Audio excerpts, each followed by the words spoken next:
Beauty founders, if D2C feels unpredictable or expensive for your brand, here is a playbook you can adopt in 2026 inspired by The Honest Company's recent D2C exit.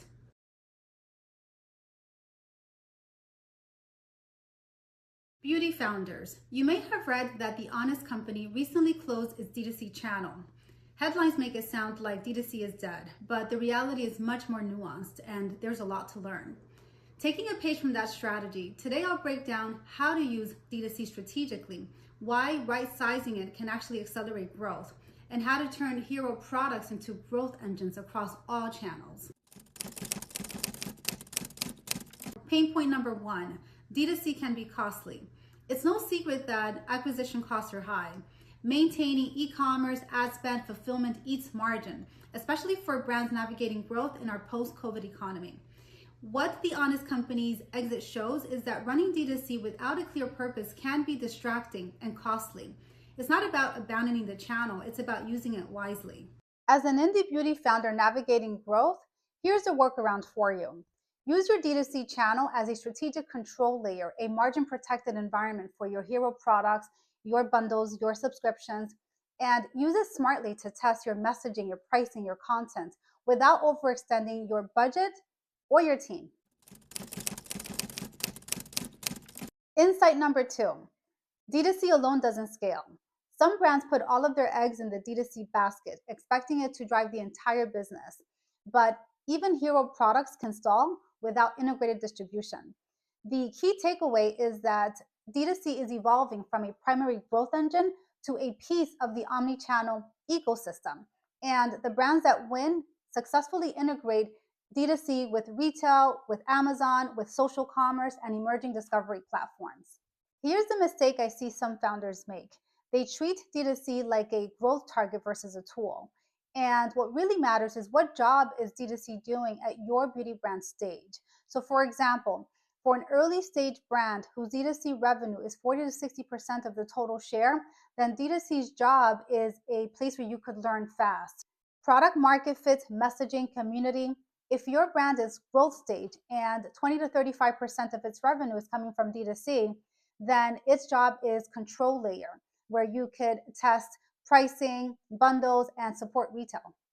For scaled brands, if your D2C is 10 to 20% of the total share, then D2C's job is first-party data, margin, storytelling, not volume. D2C isn't there to move more units. It's there to be your most profitable channel.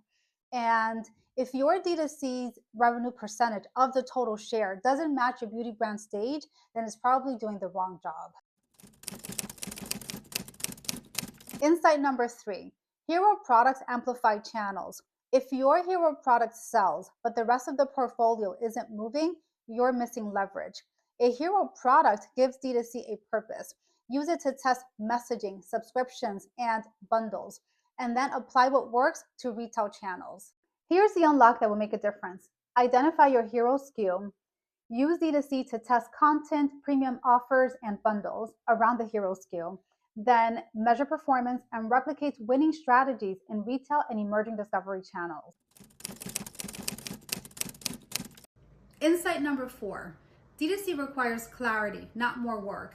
Brands that pile on campaigns, ads, social posts without a clear framework end up burning energy and budget, and that's no surprise. But intentional D2C is all about clarity. One hero product, one bundle, one offer, one audience segment. Here's a low lift, high impact next step.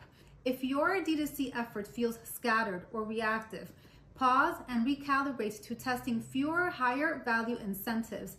Then let data guide expansion, not assumptions. If you want to read the full article, I was recently featured in Beauty Independent in a thought leadership roundup alongside other beauty industry experts. I'll share the link in the description in case you want to check it out. Brands I work with have tested hero products in D2C first, then retail. One indie hair care brand ran a subscription bundle for 6 weeks.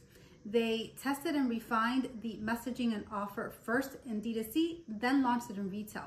The result? Higher conversion, lower CAC, and faster portfolio growth. The lesson here is simple. The Honest Company's recent exit from D2C isn't a rejection of D2C, it's a reminder. D2C rewards focused brands versus unfocused ones. D2C isn't becoming irrelevant, it's becoming more intentional. Right-size it, anchor it around hero products, and integrate it with retail. That's how you turn one product into a growth engine across channels. If you're looking to fine-tune your 2026 plans or want to pressure test your hero SKU or D2C strategy, I work with indie beauty founders to map out exactly what to focus on next. If interested, email me at info@AtelierSky with discovery call in the subject line. We'll first establish if there's a strategic fit before scheduling. If this resonated, you may also find value in my 3-part masterclass preview on predictable beauty launches. It pairs perfectly with leveraging hero products to optimize every channel. I share weekly content like this for indie beauty founders and support teams. I invite you to subscribe if this resonated. Thank you and see you in the next.